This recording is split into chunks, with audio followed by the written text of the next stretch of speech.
Roberto here, and in today's video we're going to be talking all about calories. More specifically, how many calories you should eat in a day in order to lose weight. So this is going to be a very informative video, and it's probably going to be a part 1 of 2 series because we're going to go over a ton of information. Not only are we going to calculate how many calories we burn in a day, but we're also going to talk about how far of a deficit you should actually go into to lose that weight and why we don't want to go too far. And something cool that I'm going to do is I'm actually going to show you guys a real life example of what going too low in calories will do to not only your metabolism but the muscle on your body. Alright, so let's kickstart this video with step 1. And you'll see here I got calculate current calories. So something that will increase the probability of success while on your new nutrition plan is to calculate the current calories that you are eating. The reason why is because once you know how many calories you need to eat and you know what you've been eating, you can make the proper adjustments to get there. You don't have to make huge jumps in your nutrition plan. You can make the proper short ones to where you're not confused on why certain things are happening to your body. Most of my clients that come in for the first time have no idea how many calories they are actually eating. And most of the people, when they do guess, they are way off. They usually underestimate how many calories they're actually eating. You gotta be accurate when you are counting calories, or else there's no purpose in actually counting those calories. So what I would highly encourage you guys do is download a calorie counting app. You have MyFitnessPal, you have Lose It, and then there's also apps like Fitbit that do the calorie counting, which is pretty cool. What I do and what most of my clients do is MyFitnessPal, only because it's been around for a really long time. It's really easy to use, and a lot of people use it so you can ask people for advice if you're trying to switch up your macronutrient ratios and main goals and all that cool stuff. So I would just recommend MyFitnessPal, but any one of these calorie counting apps is good. Now, what I want you to do if you haven't been counting your calories already is I would highly recommend that you go out and you buy a food scale. You can find these about $20 at Walmart or any of your grocery stores like that. I believe Target and stuff has them as well. I'll give a really good example about myself. Is years ago I used to eat a lot of peanut butter. I still eat peanut butter to this day. I just eat it in moderation. So I remember when I guessed my first calories, I guessed I was eating 2,000 calories. And when I went ahead and I weighed how much peanut butter that I put on my peanut butter sandwiches, it ended up being a lot more calories than I thought. I would look at the label of the peanut butter and see that one serving was 190 calories. So I would guess that my peanut butter was 190 calories. But when I actually took the peanut butter out of the jar and I measured it on a food scale, I realized that I had 3 servings of peanut butter. So the calories that I was actually getting from that peanut butter was 570 calories. Not 190 calories, which is what I put down inside my calorie calculator. It was a difference of 380, if the math on top of my head is correct. 380 extra calories in just one food item in peanut butter. So that's why counting your calories that you're currently eating is very important. Again, we mentioned before, getting a food scale. Please get a food scale. They're like $20 at Walmart. It will blow your mind on what kind of foods carry what calorie contents with them. Okay, so once we figured out how to actually add calories and count them accurately, we're ready to go to step 2. So step 2 is to figure out our BMR. BMR stands for basal metabolic rate. And what that essentially means is how many calories you burn in a 24-hour period with your body just trying to stay alive and function properly. The way I explain this to my clients is that the BMR is how many calories you burn in a 24-hour period if you were sleeping all day. So if you just stayed in bed for 24 hours, this number is how many calories you will burn. So the way that I do it is I do the Ketchum-McCardell equation. It's an equation that goes off your lean body mass. And in order for you to do this, you need to know your body fat percentage. Since most of you guys don't accurately know your body fat percentage, I'm going to post down below, link in the description, for a BMR calculator that uses the Harris-Benedict equation. And now this equation goes off your height, your weight, your age, and your sex, whether you're a male or a female.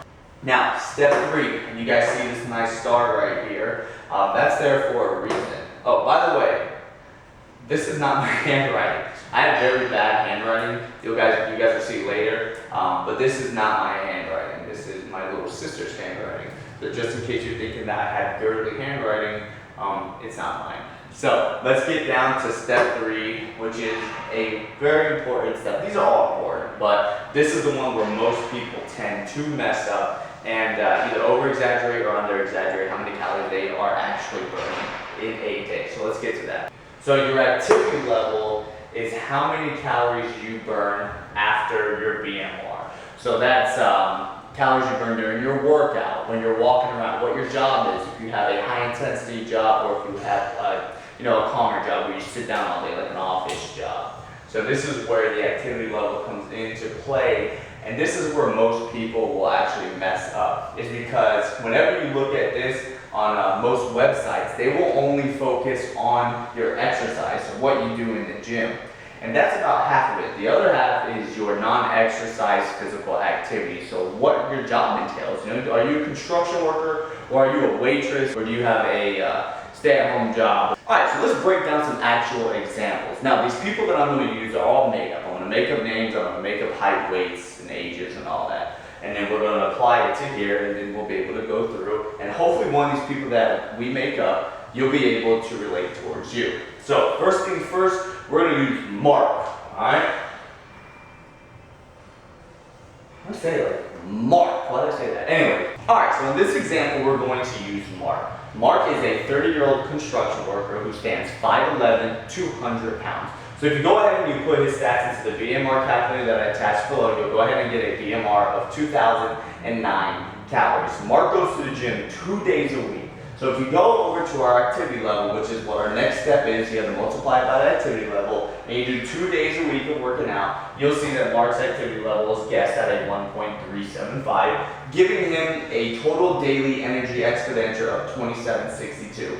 What your TDEE is essentially how many calories you burn a day with your activity level. So it's your BMR times your activity level.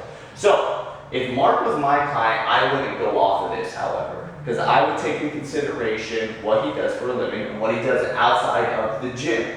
Since he only works out 2 days a week, you have to take in consideration that he works construction. So he is moving all day. He's picking up pipes, he's digging holes with a shovel, he's working outside. So I'm going to go ahead and say that he works out 5 days a week. So either 3 to 5, and then you add the 2 days a week of gym work, so you're looking at 7 days. But I don't want to overestimate his calories at 1.725, so we're going to lower it down just a little bit, and we're going to go 1.6. So when you multiply his when you multiply his BMR times his activity level, you get 3214. Now, Mark wants to lose weight, so we can't have him eat 3214 calories every day, because if he did, he would stay exactly the same. That's what your TDEE is. It's pretty much your maintenance level. So if you ate at your TDEE every single day, you would stay the same. You ate more, you would gain weight. You ate less, you would lose weight.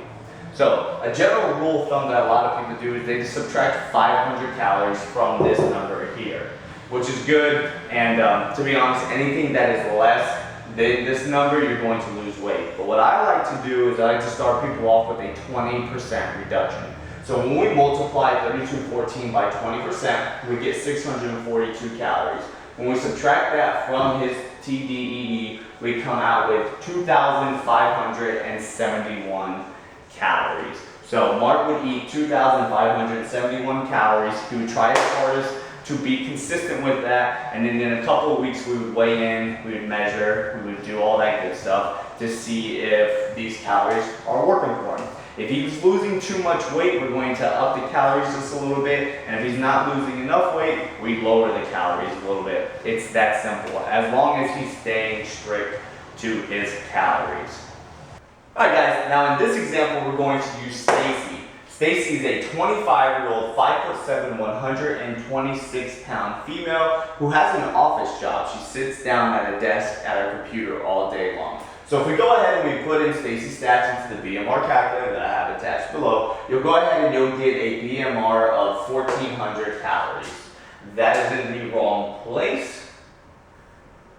So there you go, of 1,400 calories. Stacy goes to the gym 6 days a week. So if Stacy were to do this calculation, she would probably look at 6 days a week and type in 1.725 as her activity level. This is kind of the opposite example of Mark that we did earlier. So if I were to do this, I would understand that she works out 6 days a week. However, the rest of the time at her job, she's just sitting down all day, not moving around, nothing. She's burning not that many calories sitting down at her desk just typing on a computer. So I would actually downgrade her activity level from a 1.725 to a 1.45. And now you see that's a difference from 24 to 2,030 calories. Now, Stacy wants to lose weight because that's what this video is for, people who want to lose weight. So we multiply her maintenance level calories by 20%, getting 406 calories. So I would put Stacy at 1,624 calories. Now, in the previous example that we had with Mark, if Mark went ahead and he did this by himself, he would have probably underestimated his calories.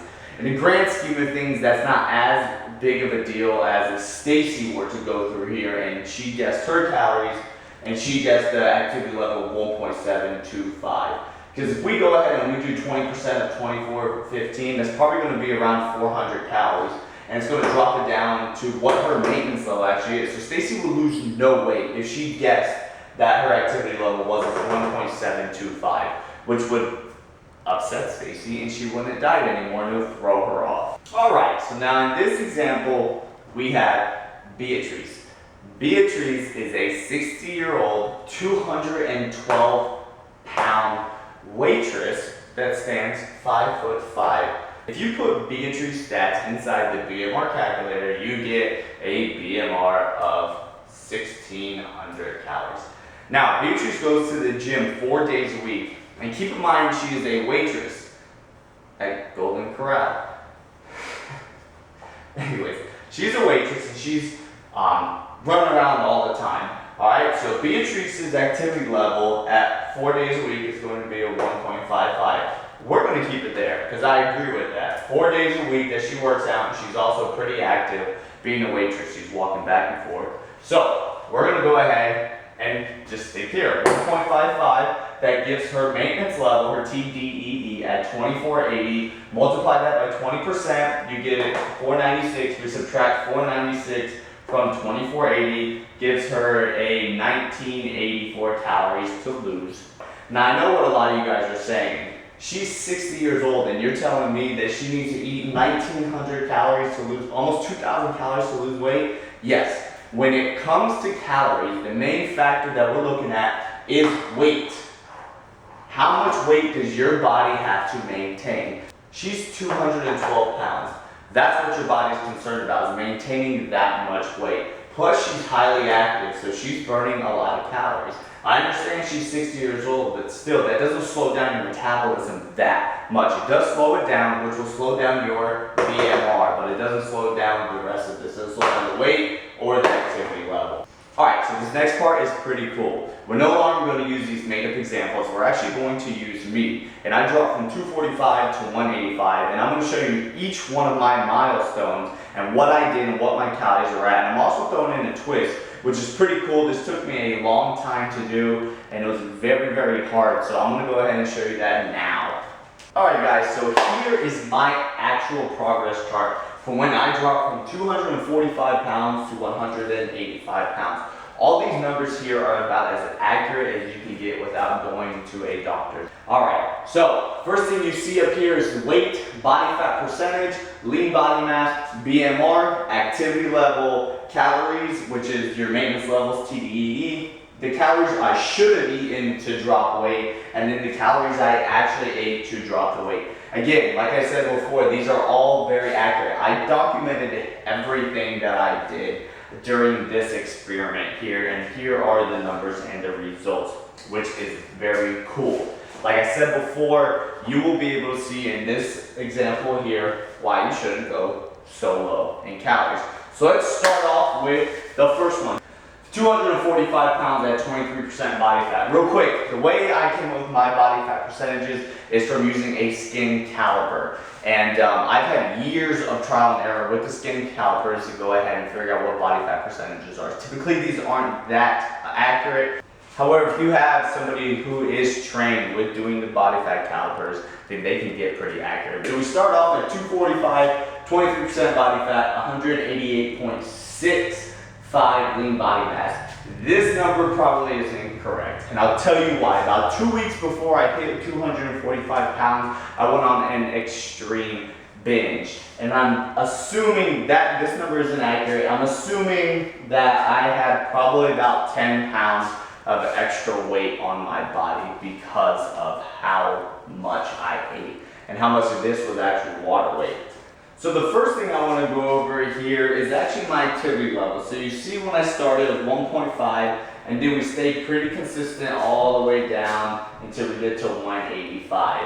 Now, here what I was doing is, I was a personal trainer, I worked in a gym, and I also did cardio 6 days a week. I cut back on my actual weight training during this time. The reason being is I started to get a lot of clients that would cut their calories really, really low, but pick up their cardio extreme. And no matter how many times I told them, listen, pick up your calories and drop down your activity level, they wouldn't listen to me. So what I did was, I did it to myself. And what we went ahead and figured out was actually pretty cool, which brings me to round number 2, which brings me to our second thing, which is our lean body mass. As you see here, I'm gonna say we started at 178. We started at 178, and I lost 14 pounds of lean body mass during this cut. 14 pounds of muscle is what that is. When you drop your lean body mass, you're losing muscle. 14 pounds of muscle is a huge deal. The reason why I lost so much muscle is simply because of my calories. Look at how many calories I should have been eating. 29, 28, 28, 27. And what was I actually eating? 2,000, 2,300. Okay, this is almost 1,500 calorie deficit, 1,500 calorie deficit, 1,500 calorie deficit. That's a lot. That's big. And what happens when you do go this slow? A lot of people think, oh, that's awesome, you lose a lot of weight, which I did, but a lot of it was muscle. During this experiment, this was all on purpose. I dropped my calories low on purpose to show my clients, if you drop your calories too low, it's not going to be good. It's not going to end up well. And the only reason I consistently still lost weight was because I would throw in refeeds every now and then, probably once every 2 weeks. But the good news is it is reversible. All you have to do is start lifting weights again and get your calories back right. So once I dropped all the way down to 185, got extremely unhappy with the way I looked, I bulked right back up to 200 pounds. And I did this set right here where I dropped from 200 to 185 a few times. I went through this cycle probably about 3 or 4 times where I switched up different factors. I did high carbs, low carbs, I did different macronutrient ratios, and then I also did different training protocols. So these are the type of things that I do for me to formulate my own opinion. I don't read something out of a magazine and automatically assume that that's what it is and that's correct. I will go ahead, I would read the proper research, I apply it to not only myself, but my clients, and then and only then do I come up with an opinion. Alright, that's the video. I hope you guys enjoyed it. Please be sure to like the video and share it with your friends. You never know who can benefit from this video. Also, make sure to subscribe to my channel. I will be posting tons of videos like this in the future. I'll see you guys later, and remember, every day get better.